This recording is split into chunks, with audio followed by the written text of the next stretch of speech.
Je m'appelle Antoine Leclerc. J'ai 44 ans. J'ai passé 9 ans comme officier de renseignement dans l'armée de terre, au 2e bureau. Le genre de travail où l'on apprend à analyser les gens. À lire l'atmosphère d'une pièce. À décrypter les silences entre les mots. Après avoir quitté le service actif, je suis passé dans le secteur privé. Actuellement, je dirige les opérations de sécurité pour une holding de construction de taille moyenne basée à Lyon. J'ai un crédit immobilier, un chien nommé Hector, et 2 filles qui comptent plus pour moi que tout ce que j'ai jamais été déployé pour protéger. Chloé a 8 ans, Margot en a 6. Elles sont l'unique raison pour laquelle cette histoire a de l'importance. Ma femme, ou plutôt ma future ex-femme, s'appelle Élise, elle a 40 ans. Elle était chaleureuse quand je l'ai épousée. Drôle, le genre de femme qui se souvenait de la façon dont vous aimiez votre café sans avoir à demander et qui vous taquinait ensuite à ce sujet pendant une semaine. Il y a environ 3 ans, quelque chose en elle a commencé à dériver. Je l'ai remarqué de la même manière que l'on remarque qu'une pièce se refroidit. Pas tout d'un coup, mais progressivement, jusqu'au jour où l'on réalise qu'on porte son manteau à l'intérieur depuis des mois. Cette dérive portait un nom, et ce nom était Cédric Valois. Il est apparu dans notre quartier de la Croix-Rousse il y a environ 2 ans. Il s'est présenté comme un coach en transformation narrative et un architecte de vie consciente. Un grand type, la quarantaine entamée, le genre d'homme qui souriait comme s'il savait quelque chose que vous ignoriez. Il animait des ateliers le week-end dans un studio loué sur les Pentes. Il facturait 400 € la séance et était suivi par un groupe composé principalement de femmes aisées qui traversaient ce qu'il appelait des transitions énergétiques. En clair, une crise de la quarantaine avec un solide budget marketing. Élise l'a connu par le biais d'un groupe d'amis. Je pensais que c'était une phase. J'avais tort. Le jour où tout a volé en éclats était le dernier samedi de juin. Nous organisions un grand barbecue pour fêter l'arrivée de l'été. Le grill tournait à plein régime dans le jardin, il y avait une vingtaine de personnes, dont mon collègue du bureau, le cercle de yoga d'Élise, nos voisins, et nos 2 filles qui couraient pieds nus dans l'herbe. J'étais au barbecue, une pince dans une main, une bière fraîche dans l'autre, ayant le sentiment, pour un instant, que tout allait vraiment bien. C'est alors que Cédric est entré par le portail latéral, comme si le jardin lui appartenait. Il s'est servi une bière dans la glacière sans demander, puis s'est dirigé vers moi et m'a donné une grande tape dans le dos. Pas une tape amicale, le genre de coup fait pour vous faire trébucher. Je n'ai pas trébuché, mais j'ai encaissé le choc. Il s'est penché assez près pour que je puisse sentir l'odeur de la bière déjà présente dans son haleine et a dit, assez fort pour que le groupe d'invités le plus proche puisse l'entendre, « Mec, t'as la belle vie. Super bière, super bouffe. » Il a fait une pause, laissant son sourire s'élargir. Super femme, aussi. Même si je dirais que je l'apprécie bien plus que toi. Quelques personnes ont ri. Des rires nerveux. Le genre de rire que les gens utilisent pour combler un silence gênant. Quelqu'un près de la table des boissons a détourné le regard. J'ai observé Élise à l'autre bout du jardin. Elle avait un verre de rosé à la main et se tenait complètement immobile, fixant la clôture comme si elle étudiait quelque chose au loin. Elle n'a rien dit. Puis Chloé a tiré sur ma chemise, m'a regardé avec ses grands yeux marrons et m'a demandé doucement, « Papa, qu'est-ce qu'il veut dire ?» Cette question m'a frappé bien plus fort que la bousculade. Mais je n'ai pas bronché. J'avais 9 ans d'entraînement militaire exactement pour ce genre de situation. Garder un visage neutre. Garder les mains stables. Recueillir des informations avant d'agir. Ce que j'ai fait ensuite, je n'en suis pas fier dans le sens où je n'avais pas prévu que ce soit théâtral. C'était juste l'instinct.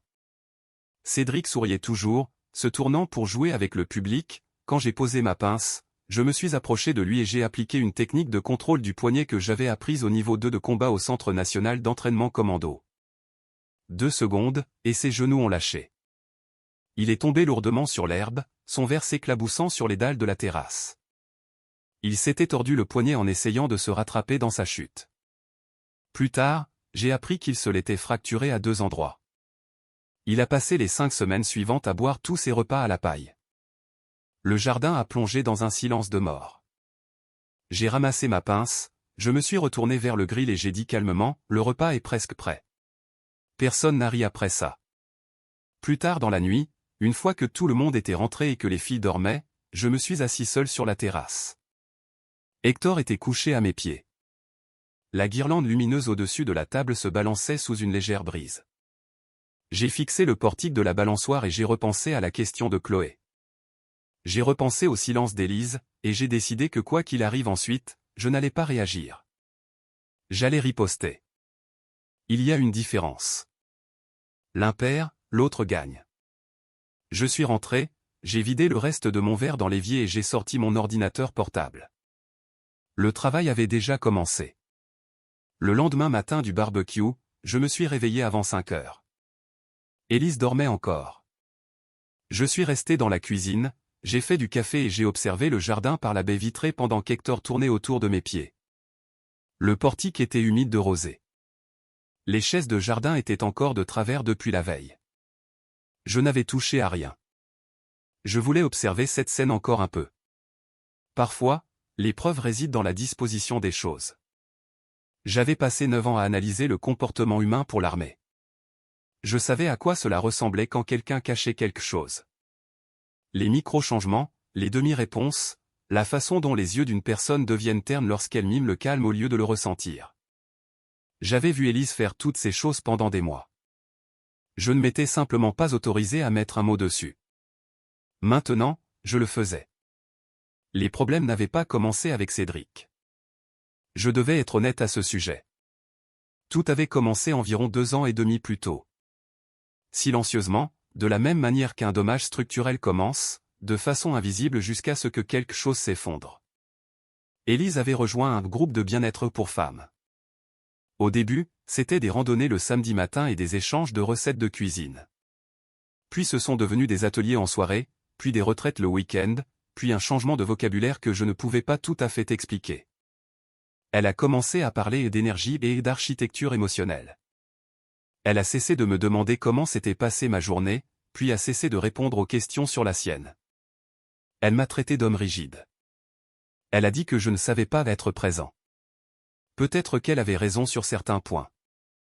Je ne suis pas un homme qui extériorise ses processus de pensée. Mais ce qu'elle faisait n'était pas de l'introspection. C'était une réécriture. La semaine après le barbecue, j'ai appelé Damien Mercier. Damien et moi avions servi ensemble au 2e régiment de hussards. Tous les deux dans le renseignement, des spécialités différentes, mais le même instinct pour analyser les systèmes défaillants. Il avait quitté l'armée 2 ans avant moi et s'était reconverti dans l'investigation numérique privée. Il était le meilleur que je connaisse pour construire une piste de preuve capable de tenir bon sous la pression. Je l'ai retrouvé dans un café du quartier de Gerlande, au sud de Lyon. Il n'avait pas changé. Paisible, observateur, le genre d'homme qui ne s'asseyait jamais dos à une porte. « Dis-moi ce que tu as », a-t-il dit en faisant glisser un petit carnet sur la table. Je lui ai tout raconté. Les ateliers, les soirées tardives, le message vocal que j'avais trouvé sur l'iPad d'Élise 3 mois plus tôt. Cédric, avec sa voix mielleuse et sûre d'elle, disant qu'elle gaspillait son potentiel avec un homme qui avait déjà décidé qui elle devait être. Damien a écouté sans m'interrompre. Empreinte numérique, m'a-t-il demandé quand j'ai fini. J'ai accès aux appareils partagés, lui ai-je répondu. Compte cloud commun, réseau Wi-Fi domestique partagé. Il a hoché la tête lentement. Alors on commence par là. Légalement, aucun raccourci. Tu veux que ça tienne devant un tribunal. Tout doit être irréprochable. C'était exactement ce que j'avais besoin d'entendre. Au cours des 10 jours suivants, Damien m'a aidé à mettre en place un système de surveillance sécurisé sur tous les appareils domestiques partagés. Alerte par mots-clés, journaux d'horodatage, le tout stocké sur un cloud privé crypté sous un nom d'emprunt. Chaque conversation que Cédric et Élise ont eue près d'un téléphone, d'une tablette ou de notre enceinte connectée a été enregistrée. En moins de 72 heures, j'avais la première pièce dont j'avais besoin. Élise et Cédric en appel vidéo, discutant de nos filles. Pas de manière affectueuse. Cédric lui disait que Chloé absorbait les schémas énergétiques répressifs du père et qu'elle devait être réorientée vers un modèle émotionnel plus sain. Il le disait de la même manière qu'un consultant décrit les livrables d'un projet, de façon clinique et détachée. Ma fille de 8 ans n'était qu'un projet pour lui. Je me suis assis à mon bureau à 23 heures et j'ai lu la transcription 3 fois. Puis, j'ai ouvert une autre fenêtre de navigation et j'ai commencé à chercher des avocats spécialisés en droit de la famille au barreau de Lyon. Cette même semaine, j'ai reçu un appel inattendu de notre conseiller financier, Grégoire Tolo. Il avait repéré quelque chose lors d'une révision de routine de nos comptes. Le bénéficiaire de mon assurance vie de 800 000 € avait été modifié 4 mois plus tôt. Le nouveau bénéficiaire désigné était une association à but non lucratif appelée la Fondation Clarté-Valois. Je n'en avais jamais entendu parler. Je n'avais jamais rien signé. Damien a fait des recherches et a trouvé la réponse en 20 minutes. La fondation était enregistrée au Luxembourg, créée 14 mois plus tôt. L'agent mandataire était un nom qu'aucun de nous ne connaissait, mais l'adresse postale correspondait au studio de la Croix-Rousse où Cédric animait ses ateliers. Elle avait modifié mon assurance vie pour détourner de l'argent vers son organisation, et elle l'avait fait discrètement, des mois avant le barbecue, des mois avant que tout cela ne devienne visible. Je suis resté silencieux face à cette découverte pendant un long moment. Puis j'ai appelé Maître David Rousseau, l'avocat que j'avais déjà repéré, et j'ai pris rendez-vous pour une consultation le lundi suivant. Je n'ai pas dit un mot à Élise. Je l'ai embrassée sur la joue ce matin-là, j'ai aidé Margot à mettre ses chaussures, j'ai conduit Chloé à l'école, et je suis allé travailler. Plus je resterais calme, plus il me sous-estimerait. C'était le plan. 3 jours après avoir rencontré David Rousseau et officialisé la démarche, j'ai trouvé le carnet. Il était dans le cartable de Chloé, coincé entre un livre de bibliothèque et un dossier d'exercice d'orthographe. Un fin carnet à spirale, le genre qu'on achète au rayon papeterie du supermarché. Sur la couverture, imprimé en lettres majuscules soignées qui n'étaient pas l'écriture de Chloé, on pouvait lire « Mon journal des vrais sentiments ». À l'intérieur, les pages étaient préimprimées avec des questions, et non des lignes blanches pour qu'un enfant puisse écrire librement. Des incitations structurées, dactylographiées et formatées, clairement préparées par un adulte. Quand papa devient silencieux, te sens-tu en sécurité? Quand maman pleure à cause de papa, que fais-tu? Qui te fait te sentir apaisé? Les amis de maman ou papa? Je suis resté debout dans la cuisine et j'ai lu chaque page. Mes mains étaient stables. Ma mâchoire était crispée. Chloé avait répondu à certaines d'entre elles avec son écriture appliquée d'élève de CE2. Sous qui te fait te sentir apaisé, elle avait écrit « Papa, il ne crie jamais ». Elle l'avait souligné 2 fois. J'ai photographié chaque page. J'ai remis le carnet exactement où je l'avais trouvé et j'ai appelé Damien ce soir-là. Systématique, a-t-il dit quand je lui ai décrit la chose. Des questions préchargées conçues pour susciter des réponses spécifiques. C'est de l'endoctrinement, pas un journal intime. Nous avons besoin que cela soit documenté par un professionnel. Le lendemain matin, j'ai appelé le docteur Yasmine Cohen, une pédopsychiatre recommandée par mon avocat, et je lui ai décrit ce que j'avais trouvé. Elle m'a demandé d'amener les 2 filles pour une évaluation informelle. Pas une ordonnance du tribunal, rien d'alarmant, juste une visite dans un beau cabinet avec du matériel de dessin et un aquarium. Le rendez-vous a eu lieu jeudi. Margot a passé la majeure partie de son temps à dessiner des chevaux. Chloé, à mi-chemin, a regardé le docteur Cohen et a dit spontanément, « Tonton Cédric dit que papa ne sait pas comment aimer les gens. Mais moi je crois qu'il aime juste en silence. » Le docteur Cohen n'a pas réagi de façon visible. Elle a noté quelque chose et a dit doucement, « C'est une chose très réfléchie à remarquer. » J'observais la scène derrière le miroir sans teint. J'ai pressé 2 doigts contre le cadre de la fenêtre et je les ai maintenus là jusqu'à ce que l'envie folle d'entrer dans cette pièce et de mettre fin à toute cette situation soit passée. Cette même semaine, Margot a commencé à bégayer. Ce n'était pas spectaculaire, juste une hésitation au début de certains mots. Une respiration bloquée avant de pouvoir terminer une phrase.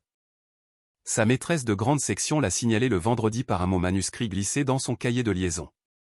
Margot a eu quelques difficultés de fluidité d'élocution cette semaine. Y a-t-il eu un changement à la maison? Je l'ai emmenée chez le pédiatre le samedi matin. Le docteur Aurélie Caron, qui suivait les 2 filles depuis leur naissance, a écouté attentivement, a posé quelques questions à Margot, l'a regardé essayer de répondre, puis m'a regardé avec l'expression sérieuse de quelqu'un qui choisit ses mots avec soin. Les troubles de l'élocution de ce type chez un enfant de son âge sont presque toujours liés au stress, a-t-elle dit. Quelque chose dans son environnement a changé. J'aimerais l'orienter vers un orthophoniste, mais plus important encore, que se passe-t-il à la maison? Je lui en ai dit juste assez. Elle l'a documenté. L'ordonnance a été ajoutée au dossier. 2 préoccupations médicales documentées en une semaine, pointant toutes deux dans la même direction. Ce soir-là, après que les filles se sont endormies, Élise est entrée dans la cuisine pendant que je passais en revue des documents à table. Elle s'est versé un verre d'eau et s'est appuyée contre le plan de travail. La maîtresse de Margot m'a appelé aussi, a-t-elle dit. J'ai levé les yeux. Et elle va bien. Les enfants passent par des phases. Élise a posé son verre. Tu n'as pas besoin de transformer chaque petite chose en crise, Antoine. J'ai soutenu son regard pendant un long moment. Je ne transforme rien en quoi que ce soit. Je suis attentif. Elle a détourné le regard en premier. Après qu'elle soit montée à l'étage, j'ai ajouté l'ordonnance du docteur Caron à mon dossier, j'ai placé les photos du journal de Chloé dans une enveloppe séparée, et j'ai étiqueté le tout. Puis j'ai rédigé un message pour David Rousseau. Nous avons des documents médicaux. 2 incidents distincts. Même semaine, évaluation pédopsychiatrique en attente. Nous pouvons avancer sur la demande d'évaluation psychologique d'urgence pour la garde. David a répondu dans l'heure. Bien. Gardez tout. Pas de confrontation. Ne changez rien à votre routine. Laissez-les penser qu'ils ont une longueur d'avance. J'ai fermé mon ordinateur portable, éteint la lumière de la cuisine et je suis allé vérifier que les 2 filles dormaient bien avant d'aller me coucher. Chloé était endormie avec le bras autour de son lapin en peluche. Margot était recroquevillée sur le côté, sa respiration lente et régulière. Je suis resté dans l'encadrement de la porte pendant un moment. Puis je suis allé dans ma chambre et j'ai commencé à préparer le prochain mouvement.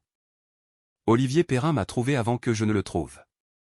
Je faisais faire des vérifications d'antécédents sur Cédric Valois par l'intermédiaire de Damien depuis environ 10 jours quand un message est arrivé sur la ligne d'information générale de mon entreprise. Bref, professionnel, sans mots superflus. Je crois que nous avons un problème commun. J'observe le système Valois depuis 8 mois. Si vous êtes le Leclerc que je pense, on devrait parler. Olivier Perrin, basé à Bordeaux. J'ai d'abord demandé à Damien de le vérifier. Olivier Perrin, 54 ans, détective privé agréé, ancien enquêteur de la police judiciaire de Bordeaux, 22 ans dans les forces de l'ordre avant de se mettre à son compte. 3 ans plus tôt, son client, un père nommé Denis Fargeot, avait perdu la garde de ses 2 fils lors d'une procédure judiciaire qui reflétait presque exactement ce à quoi je faisais face maintenant. Même langage d'endoctrinement, même manipulation des réactions émotionnelles des enfants, même rupture progressive du père avec son propre foyer. Cédric Valois avait été l'influence facilitatrice dans cette affaire aussi, opérant sous un nom différent. Denis Fargeot avait perdu. Olivier Perrin n'avait jamais cessé de travailler sur le dossier. Nous avons discuté par téléphone le mardi suivant. Il avait une voix plate, prudente, le genre de voix qui vient d'années passées à parler à des gens qui cachent quelque chose ou qui sont sur le point de craquer. Le vrai nom de Valois est Kevin Delorme, a déclaré Olivier sans préambule. Né en 1982, à Annecy. En 2014, il a été condamné pour escroquerie en Haute-Savoie, il a pris l'argent de 6 clients pour un programme d'accompagnement au deuil qui n'existait pas. Il a fait 18 mois de prison, a déménagé en Belgique, a changé légalement de nom en 2017, et a commencé son opération de coaching vers 2019 sous l'identité de Valois. J'ai tout noté. Pourquoi cela n'est-il pas ressorti plus tôt? Parce que les personnes qu'il cible ne se parlent pas, a répondu Olivier. Il choisit des femmes qui sont déjà isolées de leur partenaire, il approfondit cet isolement, et au moment où le mari comprend ce qui s'est passé, le mariage est terminé et l'affaire est enterrée sous la paperasse de la garde des enfants. Une pause. Il a fait ça à au moins 11 familles que j'ai pu documenter. Vous seriez la 12e. Je me suis adossé à ma chaise.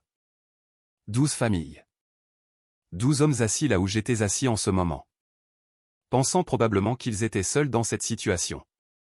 J'ai un expert informatique qui travaille sur ma piste numérique, ai-je dit à Olivier. Documentation propre. Légalement recevable. Bien, a-t-il dit. Parce que j'ai autre chose. Il a fait une pause. 2 jours plus tard, Olivier a fait la route depuis Bordeaux et nous nous sommes rencontrés en personne à mon bureau à Lyon. Il a étalé un dossier sur ma table de conférence. 11 résumés de cas, chacun avec des noms de famille, des dates, des résultats. Les tactiques que Cédric avait utilisées étaient identiques dans chaque affaire. Les cahiers de sentiments, le conditionnement du langage des enfants, la redéfinition progressive du père comme une menace émotionnelle. Le modèle était si cohérent qu'on aurait dit un manuel. Parce que c'en était un. Olivier avait trouvé un groupe privé en ligne que Cédric gérait pour ses clientes principales. À l'intérieur, des instructions étape par étape sur la façon de documenter l'indisponibilité émotionnelle d'un mari pour le tribunal des affaires familiales. Comment faire passer le stoïcisme pour un danger? Comment apprendre aux enfants à exprimer un malaise en présence de leur père sans que cela ait l'air dicté? J'ai regardé les pages pendant un long moment. Il a construit un système, ai-je dit. Il le fait tourner depuis 5 ans, a confirmé Olivier. Il n'avait juste jamais croisé la route de quelqu'un dont le métier est de démanteler des systèmes. Je l'ai regardé. Jusqu'à maintenant. Olivier s'est fendu d'un petit sourire crispé. Jusqu'à maintenant. J'ai appelé Maître Rousseau cet après-midi-là. Nous avons ajouté la documentation d'Olivier au dossier, signalé la condamnation pour escroquerie et commencé à rédiger la requête pour une évaluation d'urgence de la garde. La date de l'audience était encore à 6 semaines, mais la physionomie de l'affaire avait complètement changé. Ce soir-là, je suis rentré à la maison pour trouver un formulaire d'inscription scolaire sur le plan de travail de la cuisine. Élise avait commencé à le remplir. Les noms des 2 filles en haut, un programme résidentiel d'été, l'adresse d'une propriété dans le massif de la Chartreuse. J'ai fait une recherche en 30 secondes. Le programme était géré par la Fondation Clarté-Valois. Elle essayait d'envoyer nos filles dans sa colonie sans ma signature, sans me le demander. J'ai photographié le formulaire, je l'ai remis exactement où je l'avais trouvé et j'ai appelé David. Elle vient de nous fournir un chef d'accusation supplémentaire, a dit mon avocat. Je n'ai pas ressenti de satisfaction. J'ai ressenti la clarté froide et concentrée d'un homme qui a cessé d'espérer et qui a commencé à gagner. L'article a été publié un lundi matin. Je l'ai vu en premier grâce à un collègue qui m'a envoyé le lien par SMS à 7h15 pendant que je déposais Chloé à l'école. Le titre disait « Il a pris les enfants et a appelé ça la justice, au cœur de la guerre d'un père contre le cheminement de guérison de sa femme ». La signature était celle de Pénélope Vidal, rédactrice pour un média web alternatif urbain appelé l'Éco-Narratif. L'article faisait 4200 mots. Je l'ai lu dans ma voiture sur le parking de l'école pendant que Margot mangeait une barre de céréales sur le siège arrière. Pénélope Vidal avait parlé à Élise, à 2 femmes du cercle de bien-être d'Élise, et à quelqu'un décrit uniquement comme un proche collaborateur de la communauté, que j'ai immédiatement reconnu comme étant Cédric. L'article me dépeignait comme un homme contrôlant et émotionnellement distant, qui avait utilisé son expérience dans la sécurité pour surveiller et intimider sa femme, qui avait instrumentalisé le système judiciaire familial pour la punir d'avoir choisi l'épanouissement plutôt que la soumission. Et qui avait traumatisé ses filles en les séparant de l'environnement nourricier de leur mère. Pas une seule personne ne m'avait appelé pour obtenir ma version. Pas une seule. J'ai transféré le lien à David Rousseau sans un mot. Il m'a rappelé en 8 minutes. Ne répondez pas publiquement, m'a-t-il ordonné. Ne publiez rien. Ne commentez pas. Ne lui envoyez pas de mail. Rien. Je n'en avais pas l'intention, lui ai-je répondu. Bien. Attendons. Nous allons gérer ça d'une manière différente. La manière différente est arrivée 4 jours plus tard par l'intermédiaire d'Olivier Perrin. Il surveillait le réseau de Cédric depuis notre rencontre, et il avait pris contact avec une femme nommée Clara Vasseur, une ancienne cliente de Cédric du temps où il opérait sous le nom de Kevin Delorme en Belgique. Clara avait sa propre histoire, ses propres documents, ses propres archives de tribunal de la famille montrant le même schéma. Elle essayait de trouver une plateforme pour en parler depuis 2 ans et n'allait nulle part. Olivier a mis Clara directement en contact avec Pénélope Vidal. Je reconnaîtrai au moins cela à la journaliste, quand Clara est entrée avec un dossier contenant des transcriptions d'audience, la condamnation pour escroquerie de Kevin Delorme, et une déclaration sous serment du dossier de Denis Fargeau à Bordeaux, Pénélope Vidal a lu chaque page. Puis elle a passé des appels. Puis elle a passé une semaine à tout vérifier. L'article de suivi a été publié 12 jours après l'original.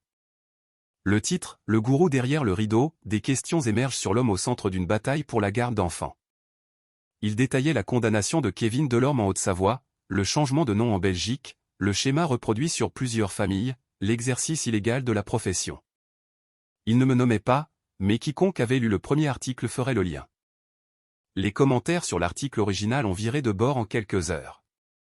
Le média a discrètement retiré 3 des paragraphes les plus incendiaires du premier texte. Pénélope Vidal, comme je l'ai appris plus tard par Olivier, a été licencié de la publication 2 semaines après la parution de la suite. Apparemment, son rédacteur en chef n'avait pas été informé que le premier article était basé entièrement sur des sources à sens unique. Je n'ai pas célébré. J'ai ajouté les 2 articles à mon dossier de preuves.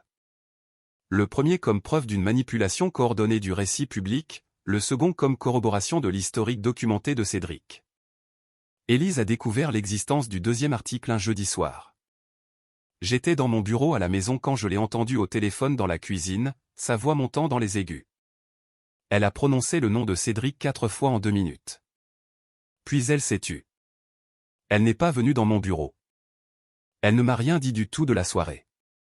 Elle commençait à comprendre que le sol se dérobait sous ses pieds depuis des semaines, et qu'elle venait tout juste de le remarquer. Pendant ce temps, Damien avait découvert quelque chose qui modifiait le tableau financier d'une manière que je n'avais pas anticipée. En effectuant une traçabilité plus approfondie sur les documents d'enregistrement de la Fondation Clarté-Valois, il a découvert que le changement de bénéficiaire sur mon assurance vie, la modification que Grégoire Tolo avait signalée des semaines plus tôt, avait été exécutée en utilisant un formulaire de procuration notariée. Le document portait ma signature. Je ne l'avais jamais signé. Damien a envoyé le document à un graphologue légal qu'il avait utilisé sur 3 affaires précédentes. L'évaluation préliminaire de l'expert est revenue en 72 heures. La signature présentait des incohérences de pression du stylo et d'espacement des lettres incompatibles avec mes échantillons de signature certifiés.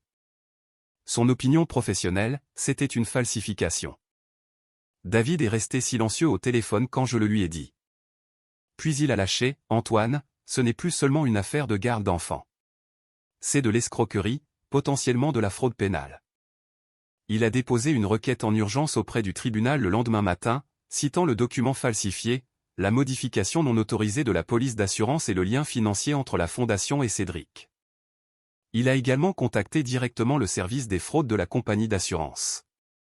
La requête a rapidement attiré l'attention du juge. 3 jours plus tard, la juge Sylvie Imbert a émis un gel temporaire de tous nos comptes financiers conjoints dans l'attente d'un examen, et a ordonné aux 2 parties de soumettre des déclarations financières complètes sous 10 jours ouvrables.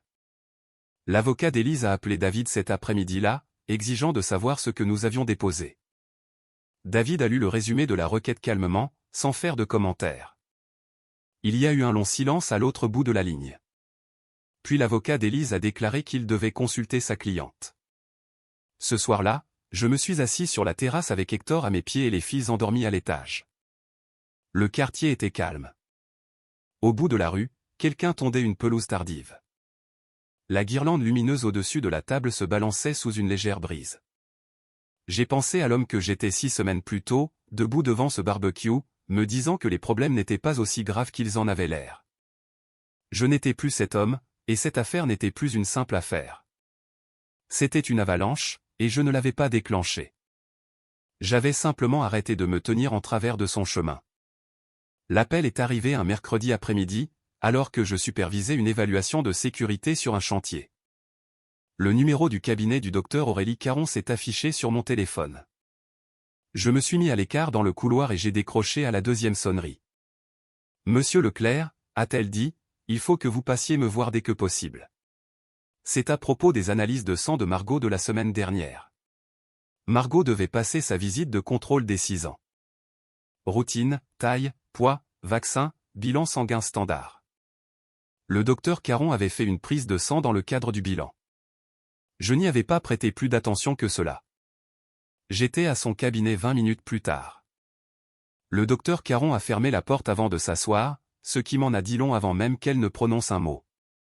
Le groupe sanguin de Margot est AB négatif, a-t-elle déclaré prudemment. D'après ce que j'ai dans votre dossier, vous êtes O positif. Cette combinaison est génétiquement impossible si vous êtes le père biologique. Je suis resté silencieux un instant. La pièce ne s'est pas mise à tourner. Ma poitrine ne s'est pas effondrée. C'était plutôt comme si une pièce d'un puzzle que je n'avais pas remarqué tombait soudainement sur la table, et l'image qu'elle complétait était une image que je regardais depuis longtemps sans vraiment la voir. Quel est le degré de certitude, ai-je demandé.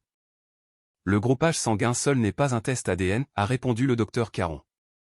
Mais dans ce cas, l'incompatibilité est absolue. Je vous recommanderais un test de paternité formel pour confirmer, mais les résultats sanguins sont sans équivoque. Je l'ai remercié. J'ai conduit jusqu'à chez moi. Je suis resté assis dans mon allée pendant 11 minutes. Margot avait 6 ans. Elle m'appelait papa. Elle m'apportait des dessins de chevaux, me demandait de vérifier s'il n'y avait pas de monstre sous son lit, et s'endormait sur mon épaule lors des longs trajets en voiture. Elle était à moi dans tous les sens où ce mot avait une réelle signification. Mais Élise m'avait menti depuis au moins 7 ans. Avant Cédric, avant les retraites de bien-être, avant le changement de vocabulaire, la distance et les photos Instagram mises en scène. Ce n'était pas une femme qui s'était éloignée. C'était une femme qui avait vécu une version préfabriquée de notre mariage pendant presque une décennie. J'ai appelé David ce soir-là et je lui ai tout raconté. Il est resté silencieux pendant 3 secondes. Alors, ça recadre tout. Ce n'est pas un modèle de tromperie récent. C'est un modèle de tromperie soutenu tout au long du mariage. Cela a une importance capitale pour l'argument de la garde et pour le dossier de fraude financière. Je sais, lui ai-je répondu. Mais je veux que vous compreniez quelque chose avant d'aller plus loin. Margot est ma fille. Je n'utilise pas cela pour l'abandonner. Je l'utilise pour montrer qui est réellement Élise. C'est compris, a dit David. Et pour ce que ça vaut, c'est exactement la position qu'un juge veut entendre de la part d'un père. J'ai commandé un test ADN formel le lendemain matin via un laboratoire certifié que le cabinet de David utilisait. Chaîne de possession garantie, recevable au tribunal. Résultat en 7 jours ouvrables. Pendant que j'attendais, Damien m'a apporté autre chose. Il avait mené une enquête plus approfondie sur les antécédents de Cédric et avait repéré une enquête fédérale en cours. La brigade financière du fisc avait ouvert une enquête il y a 14 mois visant la fondation Clarté-Valois pour revenus non déclarés provenant des frais de retraite résidentielle. Des paiements en espèces non enregistrés, acheminés via une série de petites sociétés écrans. L'enquête était en cours et n'était pas encore publique. Cédric n'était pas seulement un escroc et un manipulateur. Il faisait l'objet d'une enquête pour fraude fiscale au plus haut niveau, et Élise avait transféré les droits de bénéficiaire de mon assurance vie, en utilisant une signature falsifiée, à une organisation que l'État surveillait déjà de près. J'ai imprimé le rapport de Damien, je l'ai ajouté au dossier et je l'ai étiqueté clairement. Olivier Perrin a appelé l'après-midi même avec une dernière pièce. Il avait pris contact avec une ancienne cliente de Cédric originaire de Toulouse, une femme nommée Renée Courbis, qui avait quitté le programme 8 mois plus tôt et qui était prête à témoigner officiellement. Son récit de ce qui se passait à l'intérieur de l'organisation de Cédric correspondait à tous les schémas qu'Olivier avait documentés dans les 11 autres familles. La construction de la dépendance émotionnelle, le conditionnement du langage, les instructions étape par étape sur la façon de repositionner le mari comme une menace. Renée était prête à témoigner. J'ai appelé David et je lui ai dit que nous avions maintenant une enquête de la brigade financière, une analyse graphologique confirmant la falsification de la signature, un résultat ADN en attente, et un témoin prêt à témoigner de la nature systématique de l'opération de Cédric. David est resté silencieux un moment. Puis il a dit, d'un ton mesuré, en homme qui ne s'accordait que très rarement le droit d'être satisfait, « Antoine, je fais ce métier depuis 23 ans. Reprenez tout ça depuis le début avec moi. » Je l'ai fait. Très bien, a-t-il dit quand j'ai terminé. Nous n'allons pas seulement gagner ce procès, nous allons détruire son système. Les résultats ADN sont tombés un vendredi matin. J'étais à mon bureau quand le portail sécurisé du laboratoire m'a envoyé la notification. Je l'ai ouverte, j'ai lu la confirmation, j'ai fermé le navigateur et je suis resté assis un moment à regarder le coin de mon écran où Chloé avait collé un petit dessin d'un chien qui ressemblait vaguement à Hector. Le résultat confirmait ce que le groupe sanguin avait déjà indiqué. Margot n'était pas ma fille biologique. J'ai appelé David. Il a eu le rapport dans l'heure. Ensuite, j'ai appelé ma mère. Éléonore Leclerc. Léonore pour tous ceux qui la connaissaient. Elle avait 71 ans et avait passé 40 ans comme psychologue scolaire dans la région de Grenoble avant de prendre sa retraite. Elle avait une façon d'écouter qui vous donnait l'impression que la pièce entière prêtait attention. Quand je lui ai tout raconté, pas la version abrégée, la vraie, du début à la fin, elle est restée silencieuse pendant un long moment. Puis elle a dit, « Je viens à Lyon, et j'apporte mes dossiers. » Elle est arrivée 2 jours plus tard avec une petite valise à roulettes et un calme qui remplissait la pièce dans laquelle elle entrait. Je ne lui avais pas parlé spécifiquement de l'affaire de garde, mais elle observait les filles depuis des mois. Elle avait remarqué des choses que je ne m'étais pas autorisé à nommer. La façon dont Chloé tressaillait légèrement quand Élise élevait la voix. La façon dont Margot s'arrêtait au milieu d'une phrase et regardait vers la porte avant de terminer une pensée. De petites choses, des choses cliniques, des choses qu'une ancienne psychologue scolaire avec 40 ans d'expérience enregistrait automatiquement et complètement. Léonore s'est assise avec les deux filles pendant un après-midi où j'étais au travail. Elle n'a pas mené d'évaluation. Elle a juste passé du temps avec elle, a aidé Chloé à faire un puzzle, a lu 3 livres d'images à Margot, a préparé des croque-monsieur pour le déjeuner. Quand je suis rentré ce soir-là, elle m'attendait à la table de la cuisine avec un bloc-notes jaune couvert de son écriture précise. Chloé gère la situation, a-t-elle dit. Elle a mis en place des mécanismes d'adaptation. Elle essaie de s'occuper de Margot, ce qui est un poids trop lourd pour une enfant de 8 ans. Margot lutte plus qu'elle ne le montre. Le bégaiement est lié au stress et s'améliorera avec de la stabilité, mais il faut supprimer la source. Elle a tapoté son bloc-notes. Je témoignerai de tout cela professionnellement. Pas en tant que ta mère. En tant que psychologue diplômé avec 40 ans d'observation clinique documentée. Je l'ai regardé un instant. Maman. Ne me remercie pas, a-t-elle coupé. La deuxième pièce est venue d'une direction que je n'avais pas prévue. Dorothée Dubois, la mère d'Élise, m'a appelé un mardi soir. Nous avions toujours eu de bonnes relations, principalement fondées sur un amour mutuel pour les filles et une capacité partagée à naviguer autour des angles les plus tranchants d'Élise.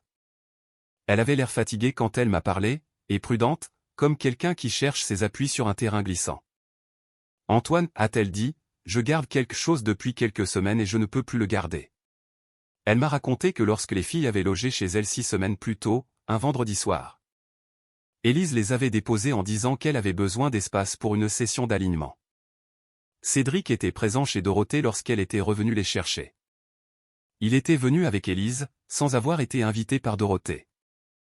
Et pendant que Dorothée préparait du café dans la cuisine, elle avait entendu Cédric parler à Chloé à la table de la salle à manger. Elle n'avait pas tout entendu, mais elle l'avait entendu demander à Chloé, « Tu penses que papa comprend tes sentiments, ou est-ce qu'il reste juste silencieux en espérant qu'il s'en aille ?» Dorothée était revenue immédiatement dans la pièce. Cédric avait souri et changé de sujet. Elle n'avait rien dit sur le moment car elle ne savait pas ce qui se passait. Maintenant, elle savait. J'ai tout en vidéo, a-t-elle dit doucement. Je garde une tablette sur le plan de travail pour mes recettes. La caméra tournait. Je ne m'en suis rendu compte que plus tard, en regardant les enregistrements. J'ai conduit jusqu'à chez elle le soir même. Elle m'a tendu la tablette. J'ai regardé la vidéo 2 fois. 2 minutes et 18 secondes. Audio clair, vidéo claire. Cédric endoctrinant ma fille de 8 ans à la table de la salle à manger pendant que sa grand-mère faisait du café à 6 mètres de là. J'ai appelé David depuis l'allée de Dorothée. Sa voix a changé, comme c'est le cas lorsque quelque chose fait basculer tout le poids d'un dossier. Cette vidéo, a-t-il dit, est la preuve la plus importante que nous ayons. Pendant ce temps, ma sœur Nathalie était un problème que je gérais discrètement. 3 semaines plus tôt, elle avait posté sur les réseaux sociaux un message de soutien à Élise. Un long paragraphe s'insère sur l'importance de soutenir les femmes qui choisissent la guérison plutôt que le silence. Elle ne connaissait pas toute l'histoire. Elle avait pris la version d'Élise pour argent comptant parce qu'Élise l'avait contactée personnellement, avait pleuré au téléphone et lui avait dit que j'étais devenu froid et inaccessible. Élise savait exactement ce qu'elle faisait. Je n'ai pas confronté Nathalie. Je lui ai envoyé la vidéo de Dorothée. Je lui ai envoyé le dépôt de plainte pour fraude. Je lui ai envoyé le résumé d'Olivier sur les 11 familles précédentes. Elle m'a appelé à 23 heures, 3 jours plus tard. Elle pleurait avant même d'avoir fini de prononcer mon nom. Je ne savais pas, a-t-elle balbutié. Antoine, je suis tellement désolé. Je ne savais rien de tout ça. Je sais, lui ai-je dit.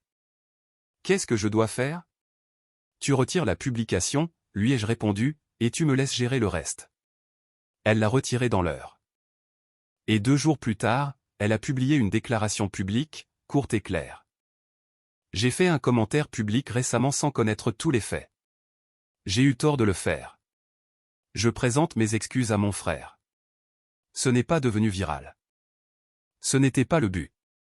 Ça existait, et c'était la vérité. Et c'était suffisant.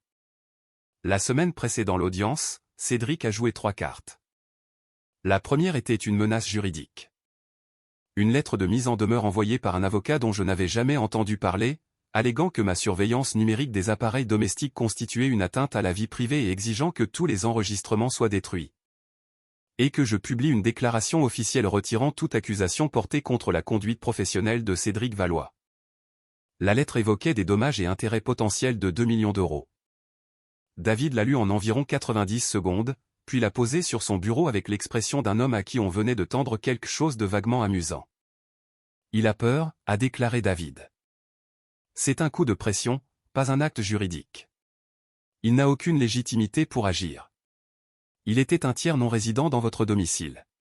Vous aviez tout à fait le droit de surveiller votre propre réseau. Il a attrapé son stylo. Je vais répondre aujourd'hui. Dans 48 heures, ça disparaîtra. La réponse de David consistait en 2 pages de réfutation précises et documentées. La menace s'est évaporée en 36 heures. La deuxième carte était plus personnelle. Élise a déposé une main courante au commissariat de Lyon affirmant que je lui avais tenu des propos menaçants lors d'un appel téléphonique 2 semaines plus tôt. L'appel qu'elle citait concernait les horaires de garde périscolaire des filles. Complètement banal, et complètement enregistré. J'ai envoyé l'audio à David dans l'heure. Il l'a soumis au tribunal le jour même. L'officier de police en charge a examiné l'enregistrement, a noté l'absence totale de propos menaçants et a classé la plainte sans suite le lendemain matin. La troisième carte a été jouée un mardi, 4 jours avant l'audience. Je suis rentré du travail pour trouver Élise dans la cuisine avec un document à la main. Elle me l'a tendu et a dit d'un ton plat, « Ton avocat doit voir ça. » C'était un rapport psychologique d'un certain docteur Laurent Gillet. Pas le docteur Cohen, pas un nom que je connaissais, affirmant que je présentais des symptômes correspondant à un syndrome de réponse traumatique autoritaire non résolu et que mon passé professionnel créait un profil de risque avéré de comportement domestique coercitif. Je l'ai lu en restant debout devant le plan de travail. Laurent Gillet, ai-je dit, n'est pas un psychologue clinicien certifié en France. J'ai vérifié ses diplômes il y a 2 mois quand son nom est apparu dans les documents du réseau de Cédric. Elle. Expression d'Élise n'a pas changé. Il exerce en Andorre, a-t-elle rétorqué. Il n'est reconnu par aucun ordre des médecins ni par l'association de psychologie, ai-je répondu. Et le syndrome qu'il m'a diagnostiqué n'apparaît pas dans le DSM-5. David va beaucoup s'amuser avec ce document. Elle l'a repris sans un mot de plus et a quitté la pièce. David ne s'est pas amusé. Il a également déposé une plainte formelle auprès de l'ordre des psychologues concernant la conduite de Gillet, qui avait rédigé un rapport clinique sur un individu qu'il n'avait jamais rencontré ni évalué. Cette plainte mettrait des mois à aboutir, mais elle était enregistrée. La veille de l'audience, l'avocat d'Élise s'est retiré du dossier.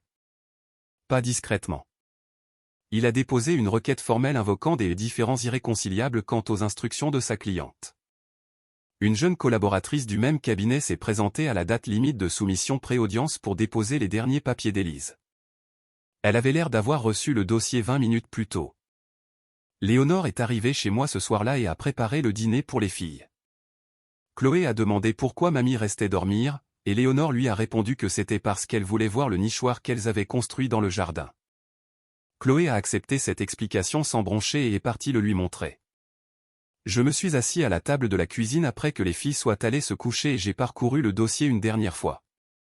Chaque document, chaque horodatage, chaque déclaration sous serment, le résumé d'Olivier sur les 11 familles, la vidéo de Dorothée, l'analyse graphologique de la fausse signature, les dossiers médicaux de Margot, les photos du journal de Chloé, l'évaluation du docteur Cohen. La référence à l'enquête de la brigade financière, la condamnation pour escroquerie d'Annecy, les notes d'observation clinique de Léonore. David a appelé à 21h30. Comment vous sentez-vous? Prêt, ai-je répondu. Vous êtes prêt depuis des semaines, a-t-il dit. Demain, il suffit d'être présent. J'ai rangé le dossier, éteint la lumière de la cuisine et regardé par la fenêtre arrière le jardin plongé dans l'obscurité, où le portique se découpait contre la ligne d'arbres. Margot avait baptisé la balançoire de gauche la rapide et celle de droite la tranquille. Elle choisissait toujours la tranquille. Demain, j'allais m'assurer qu'elle puisse encore le faire. La salle d'audience du juge aux affaires familiales était plus petite que ce que j'imaginais, compte tenu du poids de ce qui s'y décidait. La juge Sylvie Imbert était déjà à son bureau quand nous sommes entrés. La cinquantaine bien tassée, des lunettes à monture argentée, l'expression imperturbable de quelqu'un qui a vu passer toutes les variantes de naufrages humains que ce processus pouvait produire, et qui avait depuis longtemps cessé d'en être surprise. Elle a expédié les questions préliminaires rapidement, avec l'efficacité d'une femme qui respectait son propre temps et attendait que tout le monde fasse de même. David a ouvert pour notre camp avec une précision méthodique. J'avais passé des semaines à le regarder se préparer. Il n'a pas fait dans la dramaturgie. Il a séquencé les journaux de surveillance montrant l'endoctrinement systématique des deux enfants. Les incitations du journal intime, l'ordonnance en orthophonie de Margot. La vidéo provenant de la tablette de Dorothée, qu'il a diffusée une fois en entier, sans aucun commentaire. La salle d'audience était d'un silence absolu pendant ces 2 minutes et 18 secondes. La jeune avocate d'Élise a soulevé 2 objections. La juge Imbert les a rejetées toutes les deux sans même lever les yeux de ses notes. David a ensuite introduit Olivier Perrin en tant que témoin expert. Olivier a pris la barre avec l'autorité tranquille d'un homme qui avait passé 30 ans dans des pièces où le fait d'avoir tort avait de réelles conséquences. Il a passé en revue les 11 familles documentées, la condamnation de Kevin Delorme, l'analyse du schéma comportemental. Il était précis, calme, et totalement inébranlable lorsque l'avocate d'Élise a tenté de contester sa méthodologie. Puis, Léonore a pris la barre. Ma mère s'est assise sur cette chaise comme si elle avait fait ça toute sa vie, ce qui, dans un sens, était le cas.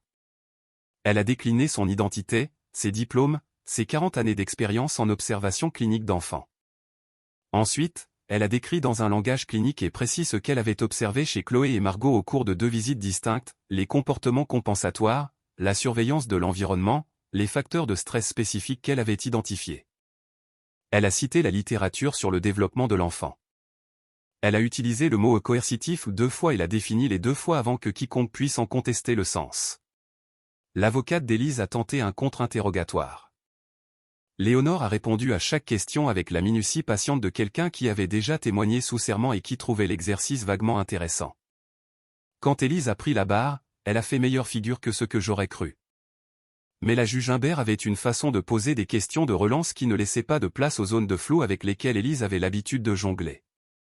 Lorsqu'Imbert lui a demandé directement pourquoi elle avait modifié le bénéficiaire de l'assurance vie sans que son mari ne le sache, Élise a répondu qu'elle s'était fiée au conseil d'un consultant financier.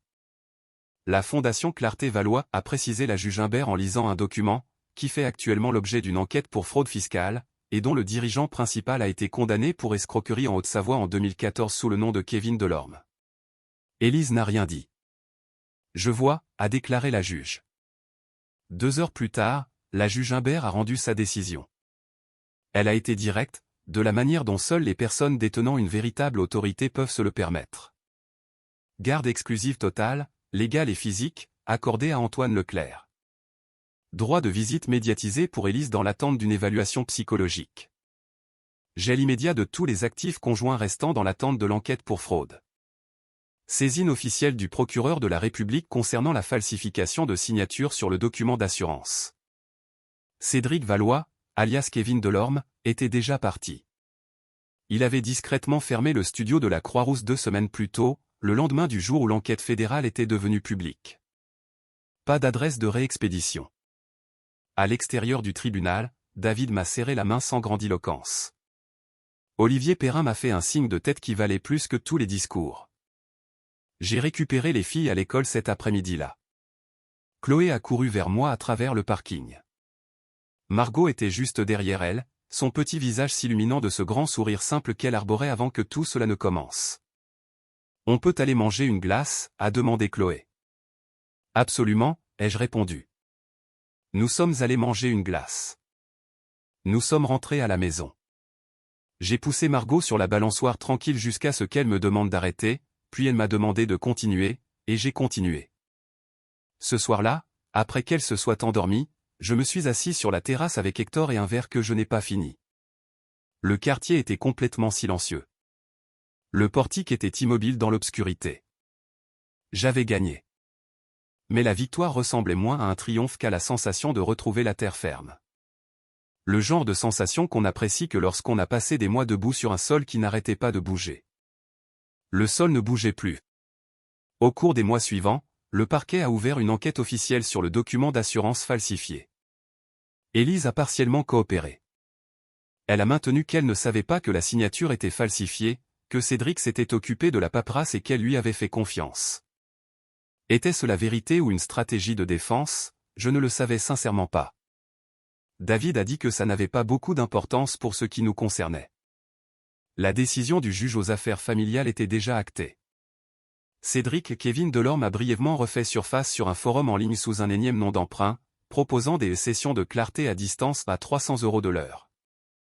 Olivier Perrin l'a repéré en 48 heures et a transmis l'information à la brigade financière. Après cela, le profil a disparu. Olivier m'a dit qu'il continuerait à surveiller. Je l'ai cru. La police d'assurance a été restaurée avec son statut de bénéficiaire d'origine grâce à la procédure de remédiation de la fraude.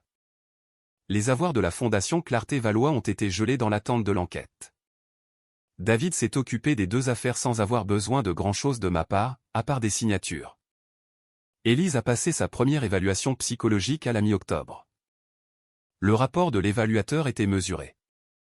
Elle n'était pas considérée comme un danger pour les enfants, mais il recommandait la poursuite d'une thérapie avant d'envisager des visites non surveillées. Élise avait trouvé un thérapeute par elle-même avant que le tribunal ne l'exige. David l'a noté discrètement sans y accorder plus d'importance que ça. Elle avait déménagé de la maison la semaine qui a suivi le jugement. J'ai appris par David qu'elle louait une chambre simple dans une colocation du côté de Villeurbanne. Des murs nus, une table pliante, un matelas au sol. Tout ce qu'elle avait mis 14 ans à construire réduit à ce qui tenait à l'arrière d'une voiture prêtée. Je n'en ai tiré aucune satisfaction. J'ai simplement pris note, de la façon dont on prend note de la conséquence finale d'une longue série de choix. Sa première visite médiatisée avec les filles a eu lieu dans un espace de rencontre neutre début novembre. Chloé est rentrée à la maison et a dit que c'était ok. Margot a dit que maman lui avait apporté une peluche et qu'elles avaient colorié ensemble. Aucune des deux filles n'a posé de questions pour lesquelles je n'étais pas prêt. Les enfants sont souvent plus capables d'adaptation que les adultes. Du moins, quand les adultes qui les entourent arrêtent de faire de leur propre instabilité un problème que les enfants doivent gérer. Le bégaiement de Margot s'est résorbé presque complètement en septembre. Son orthophoniste m'a dit lors de leur dernière séance qu'elle était, selon son opinion professionnelle, une enfant remarquablement résiliente. Je l'ai remerciée et je n'ai pas dit que la résilience, chez un enfant de 6 ans, ne devrait pas avoir à s'acquérir de cette façon.